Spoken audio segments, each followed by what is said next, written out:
கார்த்திக், ம் இன்னைக்கு விருந்தினர் பக்கத்தோட கெஸ்ட் யாருன்னு சொல்லிடலாமா? சொல்லிடலாம்.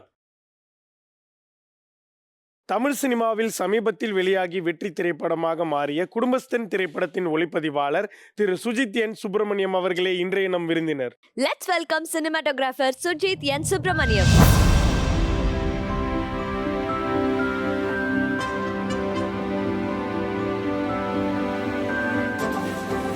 வணக்கம். வணக்கம், எப்படி இருக்கீங்க? நல்லா இருக்குங்க. சூப்பர்.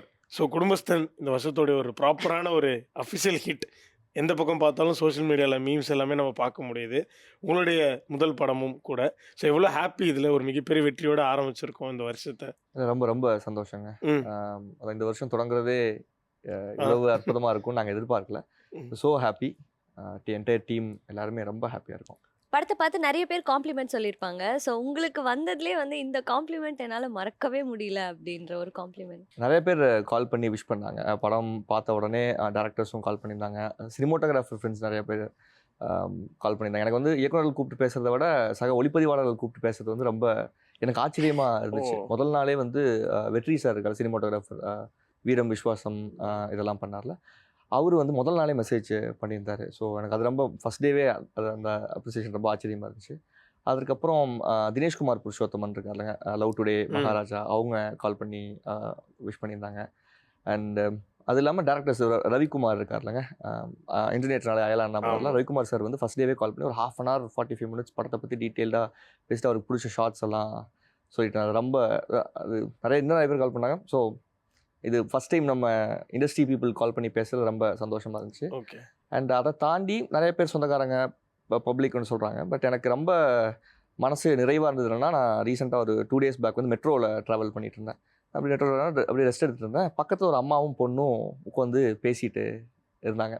குடும்பஸ்தன் பார்த்தோமா, ரொம்ப சூப்பராக இருந்துச்சு அப்படின்னு சொல்லிட்டு படத்தோட ஒவ்வொரு விஷயங்களையும் சொல்லி, அதோட ட்ரெய்லர் ட்ரெய்லர் எப்படி இருந்தது, ரொம்ப இன்ட்ரெஸ்டிங்காக பண்ணியிருந்தாங்க. அது சமையல் குறிப்பு இதெல்லாம் வச்சு பண்ணியிருந்தாங்கன்னு ஒரு 10-15 minutes பேசியிருந்தாங்க. நான் எதுவுமே இல்லாமல் அப்படியே அமைதியாக பக்கத்தில் கேட்டுட்டு வந்தேன். ஸோ இது மாதிரியான விஷயங்கள் இருக்குல்ல, சுற்றி இருக்கிறவங்க கிட்ட அது ரியாக்ட் பண்ணுது, அவங்க ரொம்ப ரொம்ப மகிழ்ச்சியாக இருக்குது. அந்த மாதிரி நடக்கிற கேண்டீன் மூமெண்ட்ஸ் சூப்பராக. மேபி உங்கள் ஸ்டாப் தாண்டி போனீங்களா அதை கேட்கணுன்றதுக்காக? இல்லை, ஸ்டாப்புக்கு முன்னாடி வரைக்கும் நரேட் பண்ணிட்டாங்க. ஓகே, ஏன்னா நமக்கு ஹாப்பியாக இருக்கும்ல, பரவாயில்ல இறங்கலனால இதை கேட்டுட்டு இறங்கும் அப்படின்னு சொல்லிட்டு. அதே மாதிரி நீங்கள் சொல்கிற மாதிரி சினிமோட்டோகிராஃபர்ஸ் கொண்டாடும் வெற்றி. ஆமாம், எனக்கு அது ரொம்ப ஓகே. ஏன்னா எல்லாருமே பொதுவாக கதை அண்ட் ஹீரோ இல்லை டேரக்டர் கிட்ட போயிடுவாங்க. இந்த மாதிரி ஒரு டெக்னீஷியன்ஸை காம்ப்ளிமெண்ட் பண்ணுறது கேட்க கொட்டுக்காளியோட சினிமோட்டோகிராஃபர் சக்திவேல் சார் அவர் கால் பண்ணி பேசியிருந்தாரு. அண்ட் மாதேஷ் மாணிக்கம் சார் டானாக்காரன்லாம் பண்ணார்லாம், அவங்க கால் பண்ணி பேசினாங்க. ஸோ எனக்கு அது ரொம்ப சந்தோஷமாக இருந்தது. இப்போ ரீசெண்ட் டேஸாகவே தமிழ் சினிமாவில் ஒரு படம் ஒரு 5 நாள் 10 நாள் ஒரு 15 days ஓடுறது பெரிய சாதனையாக இருக்குது. நீங்கள் ஒரு 25+ days உடைய ஒரு போஸ்ட் போடுறப்போ பயங்கர ஹாப்பி. ஓகே, டீமே ஹாப்பியாக இருக்காங்க. நீங்கள் ஒரு டேக்குமே ஒரு அழகான ஒரு மேக்கிங் வீடியோவோட ரிலீஸ் பண்ணுறீங்க, உங்களுடைய ஒர்க்கோட அதை ஷேர் பண்ணுறீங்க. கிட்டத்தட்ட ஒரு 1 month சக்ஸஸ்ஃபுல்லாக அந்த படம் ஸ்டில் ரன்னிங் ஓடிட்டுருக்கு தேட்டரில். இது எவ்வளோ ஹாப்பி உங்களுக்கு? இந்த ரீசெண்ட் இயரில் இந்த மாதிரி அச்சீவ் பண்ணது ஒன்லி ஒரு சில ஃபியூ ஃபிலிம்ஸ் தான். ஸோ அதில் குடும்பஸ்தன் ஒரு மேஜர் பார்ட் ப்ளே பண்ணியிருக்கு. இல்லை, எங்களுக்குமே ரொம்ப ஆச்சரியமாக தான் இருக்குது. நாளாக இன்னும் மக்கள் பார்க்குறாங்க. எவ்ரி வீக்கெண்ட்ஸ் பார்க்கும்போது இருக்குல்ல, எங்களுக்கே சர்ப்ரைஸாக இருக்கும். பார்த்தா எங்கேயுமே டிக்கெட்ஸ் இருக்காது. ஃப்ரெண்ட்ஸ் சொந்தக்காரங்களே கால் பண்ணி இது போகலான்ட்டு இருந்தோம், சண்டே சாட்டர்டே டிக்கெட்ஸ் இல்லைன்னா மண்டே ஹவுஸ்ஃபுல்லான ஷோஸ் எல்லாம் கூப்பிட்டு சொல்லும்போது எங்களுக்கே இது ஃபஸ்ட் டைம் ரொம்ப ஆச்சரியமாக தான் இருக்குது. கிட்டத்தட்ட 25th 30 day கழிச்சு பார்க்கும்போதுமே தியேட்டர்ஸ் லிஸ்ட் அவ்வளோ இருக்கிறதும் தெரியல. அது உண்மையிலுமே மக்களுக்கு பிடிச்சிட்டா அதை ஸ்டாப் பண்ண முடியாதுன்னு ஒன்று சொல்லுவாங்கல்ல. ஸோ அது அவங்களோட படமாக அதை எடுத்துக்கிறாங்க. அவங்க தான் அதை கொண்டு போகிறாங்க அடுத்து எல்லாத்துக்கும். எல்லா குடும்பஸ்தனும் கனெக்ட் பண்ணிக்கிட்டாங்க. ஓகே. ஆமாம், எல்லாருக்குமே மேஜராக கனெக்ட் ஆயிருக்கு இந்த படம். அண்ட் காம்ப்ளிமெண்ட்ஸ் பற்றி சொன்னீங்க. பட் இருக்கிறதுலே நிறைய ஷார்ட்ஸ் ரொம்ப சூப்பராக இருந்தது. உங்களோட ஒரு ஃபேவரட்டான ஷார்ட், அண்ட் இந்த ஷார்ட் எடுக்கும்போது எனக்கு கொஞ்சம் டிஃபிகல்ட்டாக இருந்துச்சு, அந்த மாதிரி நீங்கள் ஃபீல் பண்ணுற ஒரு ஷார்ட்னா இது? ஃபேவரட்னா இல்லை, என்டையர் படத்தில் இருக்கிற எல்லா ஷார்ட்ஸுமே ரொம்ப ஃபேவரட்டான ஷார்ட்ஸ் தான். எனக்கு பர்சனலி இந்த படத்தில் ரொம்ப பிடிச்ச ஷார்ட்னா பர்டிகுலர் ஒரு ஷார்ட் இருக்கும். ரவிக்குமார் சார் கால் பண்ணி பேசும்போது கூட அந்த ஷார்ட்டை சொல்லி என்கிட்ட பேசுகிறேன். செகண்ட் ஹாஃபில் நவீன் எல்லாமே செஞ்சு ஃபேமிலிக்கெல்லாம் பண்ணி ஒரு குறிப்பிட்ட இடத்துல அவனுக்கு அந்த டிட்டாச்மெண்ட் ஃபீல் ஆக ஆரம்பிச்சிடும். இது ஒரு காமெடி படம் தான். இதை ஃப்ளாட்டாக ஜாலியாக கலர்ஃபுல்லாக ட்ரீட் பண்ணாலே போகிறோம். பட் அந்தந்த சீன்ஸ்க்கான எமோஷன்ஸை டீல் பண்ணும்போது நம்ம ஒன்று செய்வோம்ல, அப்போ பர்டிகுலராக ஒரு ஷார்ட் இருக்கும். தொடர்ந்து அந்த பாத்ரூம்குள்ளே அவன் புலம்புற சீக்வன்ஸ் இருந்துக்கிட்டே இருக்கும். ஸோ அதில் எப்போவுமே பொதுவாக பாத்ரூம் மேலே லைட் இருக்கும். ஸோ பட் நாங்கள் பர்டிகுலராக ஒரு ஷார்ட் நாங்கள் ஒன்று செட் பண்ணி ஒரு பே ஆஃப் எடுக்கணும்னு சொல்லிட்டு அவனோட ஷேடோ எப்போ பேசுகிறான்னா ஜஸ்ட் அவன் இப்படி விழுக்கும் அந்த ஷேடோ இங்கே இருந்துகிட்டே இருக்கும், பேசிட்டு புலம்பிட்டு இருப்பான். செகண்ட் ஹாஃபில் வரதான் எதுவுமே பேச மாட்டான், பேசாமல் அப்படியே அமைதியாக அந்த சோகத்தில் அந்த சோக பாடல் வரப்போ இருக்கும். நவீனோட ஷேடோ மட்டும் பெருசாகும் மெல்ல. நாங்கள் அதை ஷூட் ரொம்ப சிம்பிளாக ஷூட் பண்ணோம். பட் அவனுக்குள்ளே இருக்கிற அந்த இன்னர் டார்க்கர் ஸ்பேஸ் இருக்குல்ல, அது வந்து அவனை ஆக்குப்பை பண்ணுது, அவனோட வெயிட் ரொம்ப அதிகமாக இருக்குது. அந்த ஷேடோ மட்டும் மெல்ல இவன் அப்படியே கொண்டு போய் பெருசாகணும்னு வச்சுங்களேன்.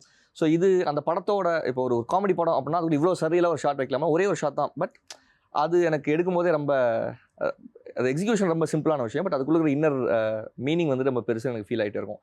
அது எனக்கு ரொம்ப எடுக்கும்போதே அந்த பிடிச்ச ஷாட். அது நிறைய பேர் பார்த்து பிடிச்சிருக்கு அப்படின்னு அதை நோட் பண்ணி சொல்லும்போது இன்னுமே எனக்கு ரொம்ப சந்தோஷமாக இருந்தது. ஸோ இப்போ இந்த மாதிரி இப்போ ஒரு ஒரு ஒரு சக கலைஞர்கள் வந்து ஒரு விஷயம் நோட் பண்ணி சொல்கிறப்போ, இப்போ நீங்கள் நினச்சிருப்பீங்களே இவ்வளோ நாள் நீங்கள் வந்து யூடியூப்பில் ஒர்க் பண்ணதுலேருந்து இந்த படத்துக்காக நீங்கள் போட்ட எஃபர்ட்ஸ் வரைக்குமே, இப்போ என்றைக்காவது நம்மளுக்கு ஏதாவது ஒரு லோ ஃபேஸில் தோணியிருக்கும், நம்ம இவ்வளோ டீட்டெயிலாக ஒரு ஒர்க் பண்ணியிருக்கோம், மேபி இதை கொஞ்சம் கவனிக்க மாட்டாங்களேன்னு.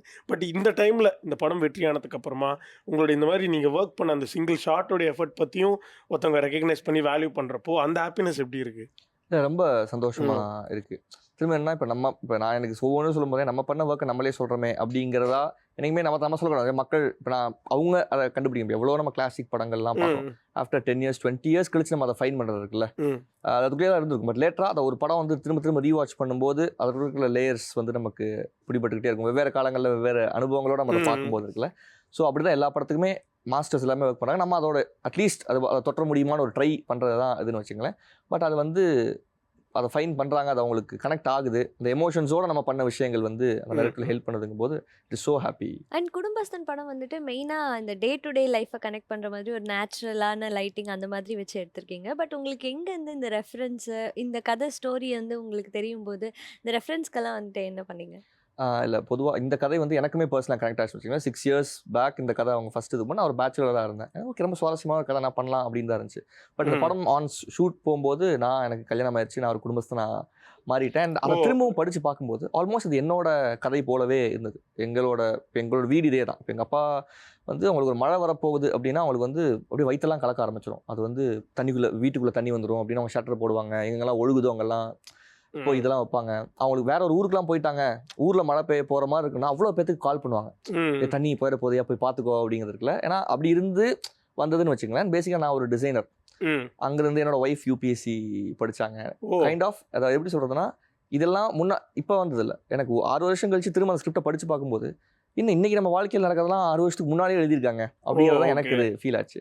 ஸோ மோர் இது ஒரு க்ளோஸ் டு ரியாலிட்டி அதை ஷூட் பண்ணணும் அப்படிங்கிறது தான் இருந்துன்னு வச்சுங்களேன். அண்ட் ரெஃபரன்சஸாக நமக்கு அதான் கோயம்புத்தூர் அதோட ஒரு சப்பர்பனுக்கு வந்து ஒரு சில கலர்ஸ் இருக்குன்னு வச்சுங்களேன். ஸோ ரொம்ப இதை அழகாக ஆடிஷாக அதை ஷூட் பண்ணிடக்கூடாது அப்படிங்கிற கான்ஷியஸ் வந்து ரொம்ப இருந்துச்சு. இது அழகழகாக தெரியும்னு அதோட வால்ஸோட கலர்ஸை மாற்றுங்க.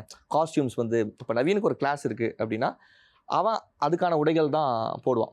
ஹீரோ அழகாக தெரியணும் அப்படிங்கிறதுக்காக நம்ம வேறு உடையும் கொடுக்குறதோ இல்லை ஒவ்வொரு சீன்லேயும் ஒவ்வொரு காஸ்டியூம் கொடுக்குறதுல ஒரு மிடில் கிளாஸுக்கு என்ன லாஜிக்ஸ் அவங்ககிட்ட ஒரு 6-7 சட்டை இருக்குன்னா அந்த 6-7 சட்டையை தான் திரும்ப யூஸ் பண்ணுவோம். ஒரு 3 டிஷர்ட் இருக்குன்னா அதான் யூஸ் பண்ணுவாங்க போது படத்தில் நம்ம கான்ஷியஸ்லி அதையே திரும்ப யூஸ் பண்ணுவோம்.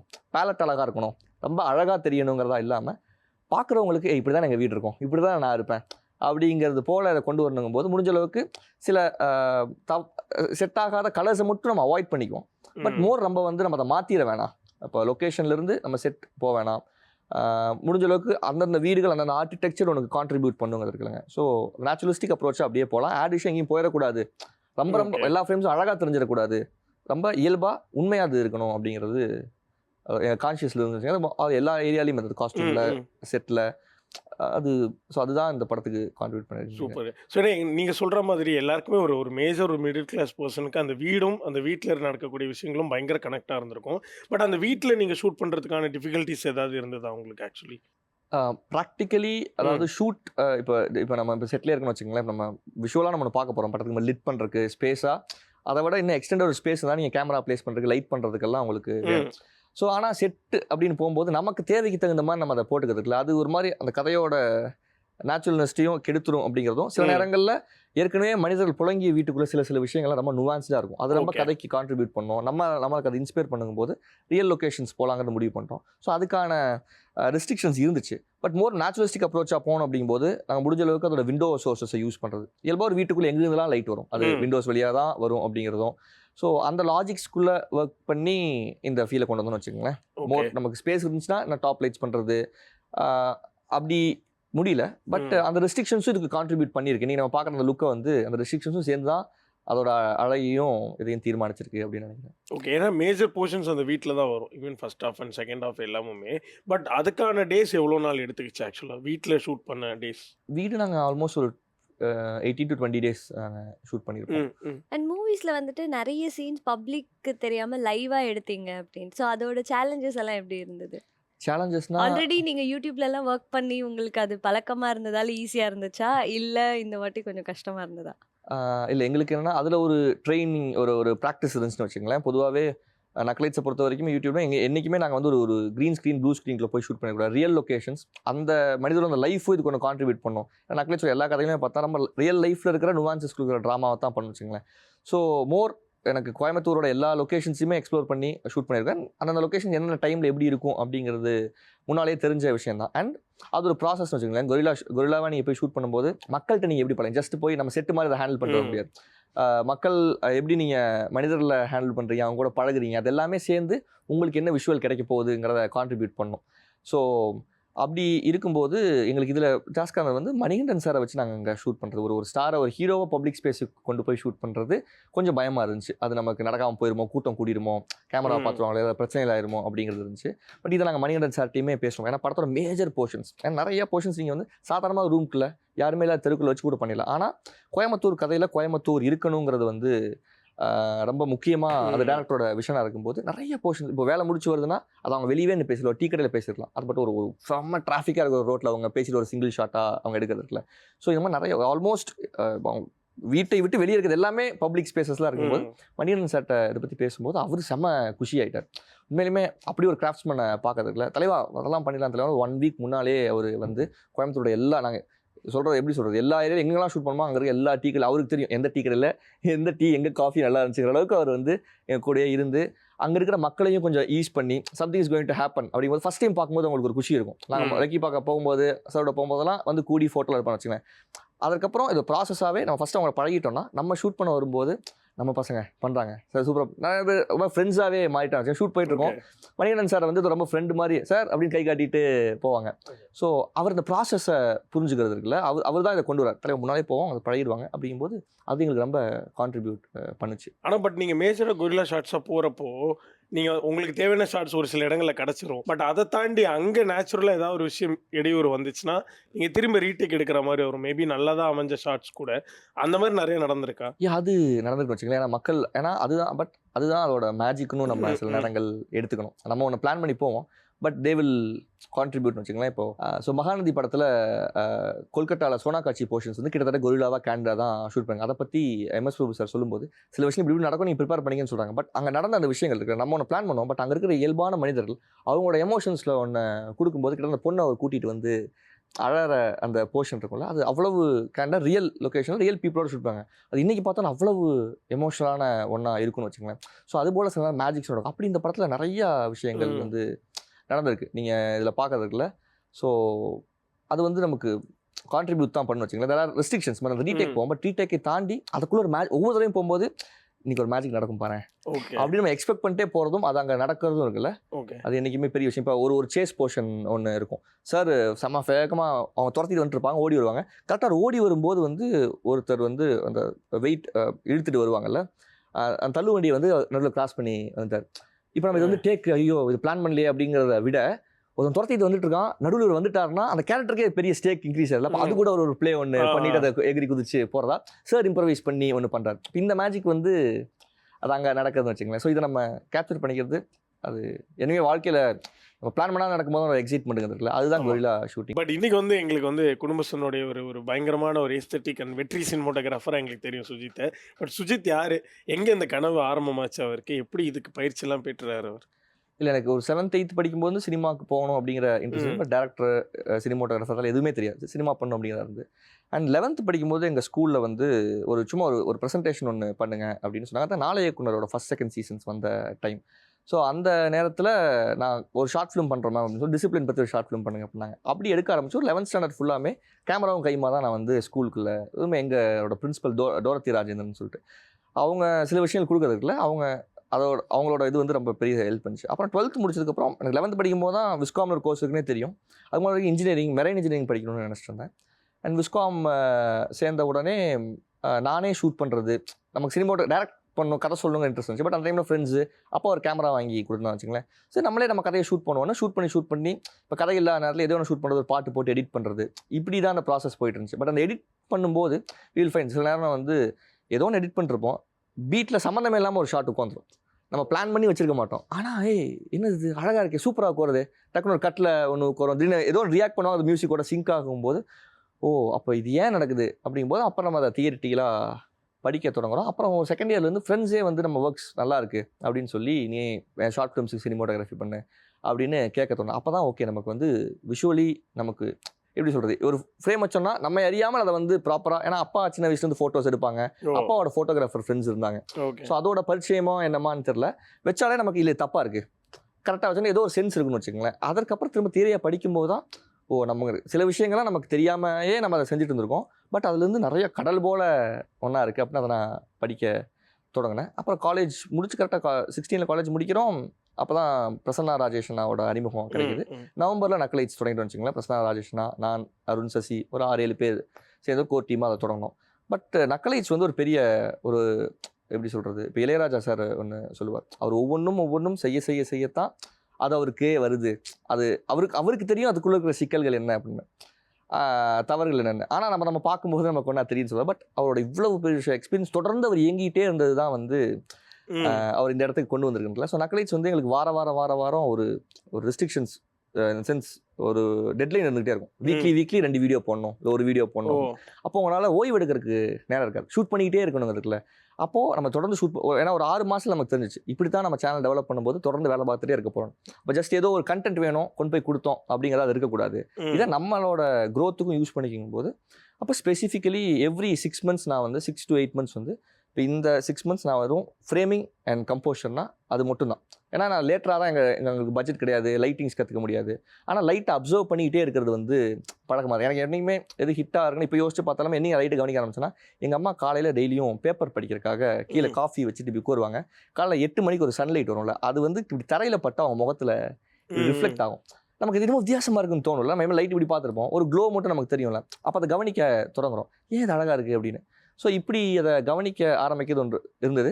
ஆனால் ஒவ்வொரு 6 மாதத்துக்கும் வெறும் கம்போஷன் ஃப்ரேமிங் மட்டும், அதுக்கு அடுத்த ஒரு 6 மாதம் இல்லை 1 வருஷம் அப்படின்னா ஜஸ்ட் மூமெண்ட்ஸ் மட்டும் நம்ம கற்றுக்குவோம். ஏன்னா அந்த வீடியோஸில் நீங்கள் பார்த்து 6 மாதம் பார்த்தீங்கன்னா தெரியும், இதுதான் ரொம்ப இப்போ மூமெண்ட்ஸே இல்லாமல் வெறும் ஸ்டாட்டிக் ஷாட்ஸில் வெறும் கம்போஷனால் மட்டும் எப்படி சினிமேட்டிக்காக காட்டுறது, இல்லை அந்த எமோஷன்ஸை வந்து என்ன பண்ணுறது. அண்ட் இதில் வந்து சில ஃபுல் வீடியோஸில் ஒரு 6-7 மாதம் வீடியோஸில் வெறும் மூமெண்ட்ஸ் மட்டும் எக்ஸ்ப்ளோர் பண்ணியிருக்கோம். சில நேரம் நம்மளே நமக்கு ரெஸ்ட்ரிக்ஷன் வச்சு ஒரே ஒரு லென்ஸ், இந்த ஒரு லென்ஸில் மட்டும் இந்த வீடியோ நம்ம ஷூட் பண்ண போகிறோம், எந்த ரேஞ்சஸும் போகாமல் அப்படின்னு ஷூட் பண்ணியிருக்கோம். இப்படி வந்து ஒரு 2 வருஷத்துக்கு அப்புறம் நம்ம சில விஷயங்கள்லாம் நம்ம கான்ஃபிடென்ட் ஆகிட்டோம் தெரியும்ல. அதற்கப்புறம் தான் எங்களுக்கு சேனலும் ஸ்டெபிலைஸ் ஆகுது, கொஞ்சம் பட்ஜெட்டும் கிடைக்குது. லைட்ஸ் நாங்கள் இது பண்ணுறது எல்இடி லைட்ஸ் எல்லாம், ஏன்னா யூனிட்டு ஜென்ரேட்டர்லாம் வச்சு ஷூட் பண்ண முடியாது, ரொம்ப மினிமல் கொடுக்கும்போது அது வருது. அப்புறம் கம்ப்ளீட்லி ஒவ்வொரு லைட்டிங் ஸ்டைல்ஸ் இருக்குங்களா, ஒவ்வொரு சினிமோட்டோகிராஃபர்ஸை பற்றி படிப்போம். அப்போ அவங்களோட லைட்டிங் ஸ்டைல்ஸ் என்ன. அண்ட் நக்கலைட்ஸில் எனக்கு ரொம்ப ஹெல்ப் பண்ணது என்னென்னா, ஃபஸ்ட்டு ஸ்டார்டிங் ஸ்டேஜில் நாங்கள் நிறையா ஸ்பூஃப் வீடியோஸ் பண்ணோம். அப்போ அதில் வந்து மௌனராகம் படத்தை வந்து நாங்கள் ஸ்பூஃப் பண்ணுறோம். அப்போ பண்ணும்போது என்ன இருந்துச்சுன்னா, மௌனராகம் வந்து பார்த்தாங்கன்னா அப்படியே மௌனராகம் மாதிரியே இருக்குது அப்படின்னு சொல்லும்போது எந்தெந்த சீக்வன்ஸ்லாம் பண்ணுறோமோ அதை அப்படியே ரெஃபரன்ஸ் எடுத்து அதே மாதிரி லொக்கேஷன்ஸ் தேடி அதே மாதிரி காஸ்டியூம்ஸ் கொடுத்து அதே மாதிரி லைட் பண்ணி நீங்கள் அதையும் இதையும் வச்சு பார்த்தீங்கன்னா கிட்டத்தட்ட ஆட்கள் மட்டும் மாதிரி இருப்பாங்க, ஒரே மாதிரி இருக்கும் அப்படின்னு சொல்லி நாங்கள் அதை பண்ணும்போது தான் எனக்கு வந்து ஹிட் ஆகுது. பிசி சார் இதில் என்ன ஒர்க் பண்ணியிருக்காரு, ஏன்னா நம்ம அதை படிப்போது அழகாக இருக்குன்னு தான் சொல்லுவோம், ஆனால் அதை திரும்ப ரிக்ரியேட் பண்ணுறதுக்கு ஒரு வேலை செய்யும்போது தான் அப்போ இங்கேருந்து லைட் வச்சு நம்ம பண்ணி பார்க்குற மாதிரி வரவே மாட்டேங்குதுக்கும் போது என்னென்னமோ பண்ணி அதை கற்றுக்கும் போது தான் ஓகே அப்போ ஒரு லுக்கை கொண்டு வரணும்னா இவ்வளோ வேலைகள் இருக்குது அப்படிங்கிறது தெரிய ஆரம்பிக்குது. அப்புறம் மெல்ல அது பண்ண ஆரம்பிக்கிறோம். கிட்டத்தட்ட பிரசன்னா நான் சொல்லிட்டே இருப்பார், இங்கே இது உங்கள் ரஃப் நோட் மாதிரி, இதில் உங்களை பெஸ்ட்டாக காட்ட முடியுமா காட்டுங்க, ஆட்டோமேட்டிக்காக உங்களை வந்து வெளியிலேருந்து ரெகனைஸ் பண்ணி கூப்பிடுவாங்க. அப்படி தான் முன்னால் எடுத்தோடனே ஆக்டர்ஸ்க்கு அது நடக்கணும் வச்சுங்களேன். இப்போ தனமம்மா இருந்தாங்க, எல்லா ஆக்டர்ஸுமே வித்தின் 1-2 இயர்ஸ்லேயே அவங்க வெளியே போக ஆரம்பித்தாங்க, அழைப்பு ஆரம்பிச்சு. பட் டெக்னீஷியனாக அது நடக்குமா அப்படின்னா டெக்னீஷியன்ஸுக்கும் அது நடந்தது. இப்போ நான் ஆல்மோஸ்ட் 3-4 இயர்ஸ் நான் 19-18 நான் வெளியே ஒர்க்ஸுக்கு கூப்பிட ஆரம்பித்தாங்க, ஆட் ஃபிலிம்ஸ் பண்ண ஆரம்பித்தேன்.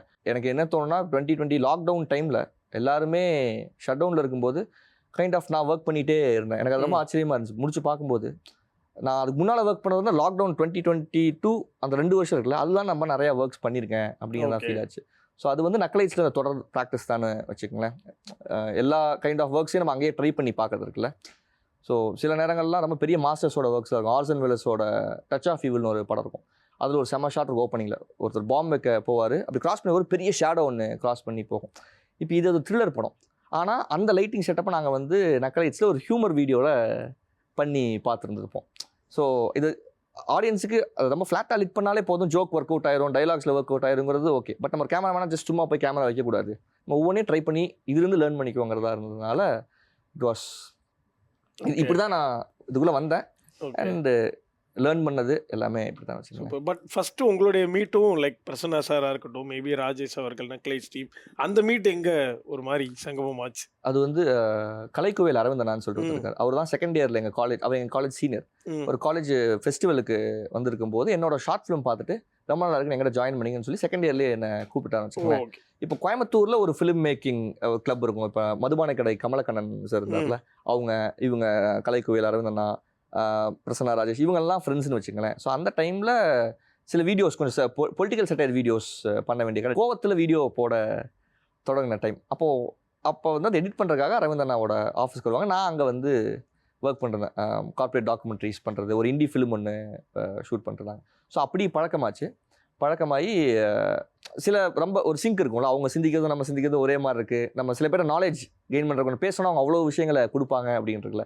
ஸோ அப்படி சிங்க் ஆகும்போது அங்கே அதுக்கான தேவைகள் இருந்துச்சு. அப்போ ஜஸ்ட் ஒரு ஃபேஸ்புக் மட்டும் போட்டிருந்தாங்க. அப்புறம் ஒரு யூடியூப் சேனலாக அதை மாற்றுவோம் அப்படிங்கும்போது ஓகே, அப்போ ஒரு சினிமோட்டோகிராஃபர் வேணும், எடிட்டர் வேணும். அப்போது அப்படி ஜாயின் ஆன குரூப் தான் இது. ஓகே, பட் இன்னைக்கு யோசிச்சு பார்த்தா ஹாப்பியாக இருக்கா? அந்த 9 years travel from there to now ஒரு படத்தில் அஸ் எ டீமாக ஜெயிச்சிருக்கோம் அப்படின்றது. நான் இப்போ யோசிச்சு பார்த்தா நான் பல நேரங்கள் அந்த மீட்டிங் வந்து நான் நினச்சி பார்த்துருக்கேன். முதல் நாள் அவங்க சந்தித்ததும் அதை பேசணும். சில நேரம் இந்த விடிவி படத்தில் சொல்லுவாள், அந்த ஒரு நாள் வாழ்க்கையை புரட்டி போட்டு வச்சுருக்காங்கல்ல, இது மட்டும் அந்த மாதிரி வாழ்க்கையில் நிறையா விஷயங்கள். ஸோ சில நேரங்களில் எங்கள் ஸ்கூலில் ஒரு டீச்சர் அன்னைக்கு சொன்ன ஒரு விஷயம், ஆமாம் அவங்க அதை சொல்லாமல் இருந்தால் என்னவா இருந்திருக்கும் அப்படின்னு நம்ம யோசிப்போம். அதுபோல் நான் வந்து ராஜேஷ் அண்ணா, பிரசன்னா நான் மீட் பண்ணேன் அந்த நொடியும். அண்ட் அவங்களுக்குள்ள அந்த ஃபேர்ம் அஃபர்மேஷன் இருந்துச்சு, நம்ம 2 பேர் மட்டும் போய் பண்ணுறதில்ல, நம்ம ஒரு டீமாக போகிறோம், கோயம்புத்தூர்லேருந்து போகிறோம், கோயம்புத்தூர்லேயே அந்த சினிமாவை பண்ணுறோம். ஏன்னா வேறு கதைகளும் பண்ணியிருந்துருக்கலாம், ஆனால் முதல் படமாக கோயம்புத்தூர் படத்தை பண்ணுறோம், அதை கோயம்புத்தூர்லேருந்தே பண்ணுறோம் அப்படிங்கிறதுல எனக்கு எங்கே ஃபீல் ஆச்சுன்னா, படத்தோட சக்ஸஸ் மீட்டு நடந்தது. அதான் கோயம்புத்தூரில் தான் அது இங்கேயே செலிப்ரேட் பண்ணியிருந்துருக்கலாம். பட் இங்கேருந்து அங்கே போய் நாங்கள் அதை செலிப்ரேட் பண்ண வச்சுங்களேன். ஸோ ஒரு படத்தை கோயம்புத்தூர்லேயே எடுத்து கோயம்புத்தூர்லேயே அதை வெற்றி விழா கொண்டாடுறதுங்கிறதுல அது அவங்களோட ஃபேம், அவங்களோட விஷயம் தான். ஸோ அதுக்கு நாங்கள் எல்லாருமே கூட வந்திருக்கோங்க, அது ரொம்ப சந்தோஷம். டீமாக ஜெயிச்சது எப்போவுமே அது தனியாக போகிறத விட ஒரு கூட்டத்தோட ஒரு குஷி இருக்கும்ல, அது. மேபி இப்போ நீங்கள் சொன்னீங்களே ஸ்டார்டிங்கில் நம்ம பேசுகிறப்போ உங்களுடைய குடும்பத்தில் நீங்கள் பண்ண சினிமோட்டோகிராஃபி ஒர்க்கை பார்த்து சக சினிமோட்டோகிராஃபர்ஸ் வந்து ஒரு சில விஷயங்கள் சொன்னாங்கன்ட்டு. பட் உங்களுக்கு ஒரு அட்மையராக, ஒரு அஸ்பைரிங் சினிமோட்டோகிராஃபராக, மேபி பிஃபோர் குடும்பஸ்தன் நீங்கள் பார்த்து ரசித்த சினிமோட்டோகிராஃபர்ஸ் தமிழ் சினிமாவில் இருந்திருப்பாங்க. மேபி நீங்கள் ரேண்டமாக இப்போ ஞாபகம் வர நேம்ஸ் அண்ட் அவங்களுடைய பெஸ்ட் ஒர்க் ஏதாவது நீங்கள் சொல்ல முடியுமா? இல்லை, நமக்கு முன்னால் சினிமா பண்ணியிருக்க எல்லாருமே நம்மளோட குரு தான் வச்சுக்கோங்களேன். ஏன்னா இன்றைக்கி நம்ம சினிமா வந்து ஒரே நாள் இன்றைக்கி இருக்கிற இடத்துக்கு நம்ம வரல. ஒவ்வொருத்தரும் ஏன்னா சில நேரம் எனக்கு வந்து ஒரு எல்இடி லைட்டில் ஷூட் பண்ணும்போது எனக்கு தோணிகிட்டே இருக்கும். ஏன்னா முதல்ல சினிமா தொடங்கின காலத்தில் இவ்வளோ இதெல்லாம் கிடையாது. அவ்வளோ ஹீட் இருக்கும், அவ்வளோ ஆக்டர்ஸ்க்கு ஸ்கின் பேர்ன் ஆயிருக்கு.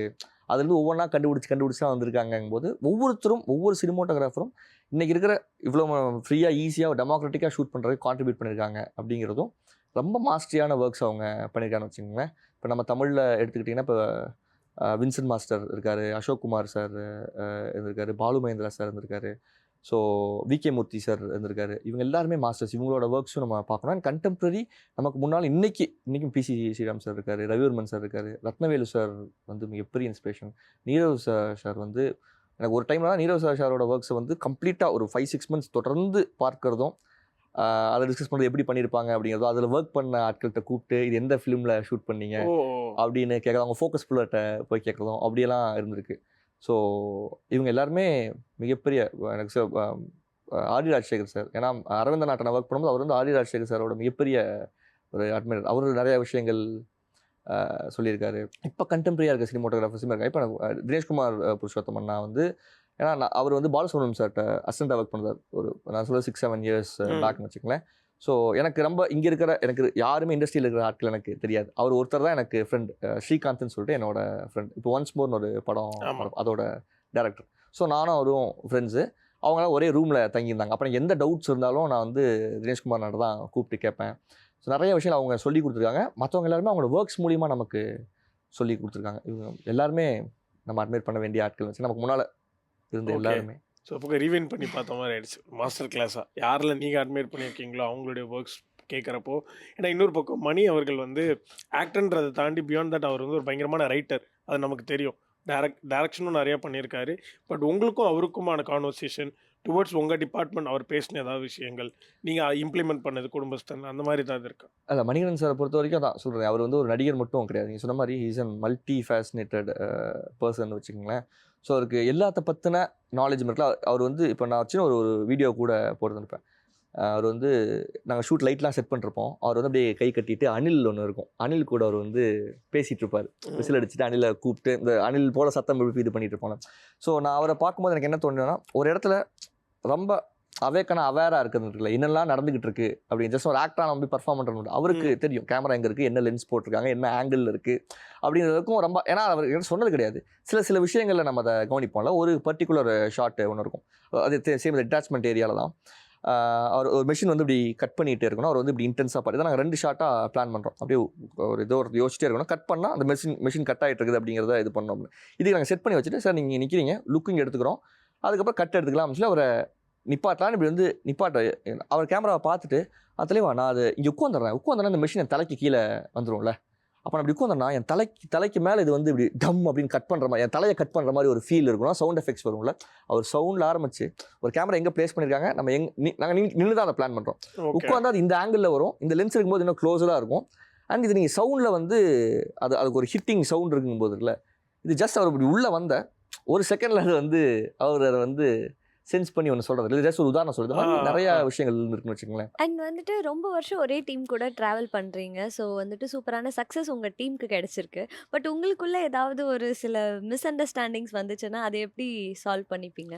இல்லை, மிஸ் அண்டர்ஸ்டாண்டிங்ஸ் இல்லை, என்றைக்குமே குட்டி குட்டி சண்டைகள் இருக்கும். பட் அதெல்லாம் சண்டைகள் என்ன பர்சனலி ஒரு ஒர்க் சம்மந்தப்பட்டு இது நல்லாயிருக்கும், இல்லை இது நல்லா இருக்காது, ஒர்க் ஆகாது, இது இப்படி பண்ணியிருந்துருக்கணும் இப்படிங்கிறது இருக்குல்ல. இந்த விஷயங்கள்னால சண்டைகள் இல்லை. நீங்கள் தொடர்ந்து ஒர்க் பண்ணிட்டே இருக்கும்போது you will find a mid point. அதை எப்படி சொல்கிறேன், என்றைக்குமே நம்ம ஒவ்வொருத்தருக்கும் ஒவ்வொரு துணி இருக்கும்ல பேசல. பட் நம்ம இப்போ சில நேரங்கள் வந்து பிரச்சனை கோவமாக சொல்கிறாரு அப்படின்னா, அவர் கோவப்படுறாருங்கிறது அந்த கோவத்துக்குள்ளே பின்னால் என்ன காரணம் இருக்குது. இப்போ ராஜேஷன் என்றைக்குமே, இப்போ நீங்கள் டேரக்டர் அவரை பொறுத்த வரைக்கும் எதையுமே அவர் வந்து அதிர்ந்து பேசவே மாட்டார். அவருக்கு மிகப்பெரிய விஷயம் ஒன்று நடந்தாலும் சரி, ரொம்ப சிம்பிளாக இருந்தாலும் அவரோட அந்த சமநிலை இருக்குல்ல, அது அப்படியே தான் இருக்கும் வச்சுக்கோங்களேன். ஸோ அதை ஒவ்வொருத்தரும் ஒவ்வொரு குணாதிசயங்களை கொண்டு ஆட்கள். ஆனால் அதுக்குள்ளே ஒரு சண்டைகள் எல்லாமே ஒர்க் நல்லா வரும் அப்படிங்கிற நோக்கத்தோடு தான் இருக்குமே தவிர, ஸோ அது இருக்கும். நீங்கள் யார் கூட ஒர்க் பண்ணாலும் கிரியேட்டிவ் பர்சன்ஸ்குள்ளே அந்த கிரியேட்டிவ் டிஸ்கஷன்ஸும் சண்டைகள் இருக்க தான் செய்யும். அண்ட் போன வாரம் வந்துட்டு பிரசன்னா அண்ணா இங்கே வந்திருந்தாரு. ஸோ அப்போ வந்து உங்களை பற்றி பேசும்போது நீங்கள் கொரில்லா ஷாட்ஸ் வந்து நிறைய எடுப்பீங்க, ரொம்ப டஃப்பான ஒரு ஷாட்டுன்னா அதை வந்துட்டு எந்த ஒரு சலிப்பும் இல்லாமல் வந்து பண்ணுவீங்க அப்படின்னு சொன்னாங்க. நீங்கள் பேசும்போது வந்து அவரை பற்றி நிறைய விஷயங்கள் சொல்கிறீங்க. அப்படி என்ன உங்கள் 2 பேருக்குள்ள ஒரு பாண்டு எப்படி இருக்கும், உங்கள் 2 பேரோட பாண்ட்? இல்லை, என்றைக்குமே எனக்கு என்ன தோணிட்டு இருக்குன்னா, we should find our mentors. நமக்கான ஒரு குருவை நம்ம தேர்ந்தெடுத்துட்டு இருக்குல்ல. ஏன்னா அவர்களுக்கு வாழ்க்கையில் அனுபவம் இருக்குது, ஒரு படிப்பினை இருக்குது.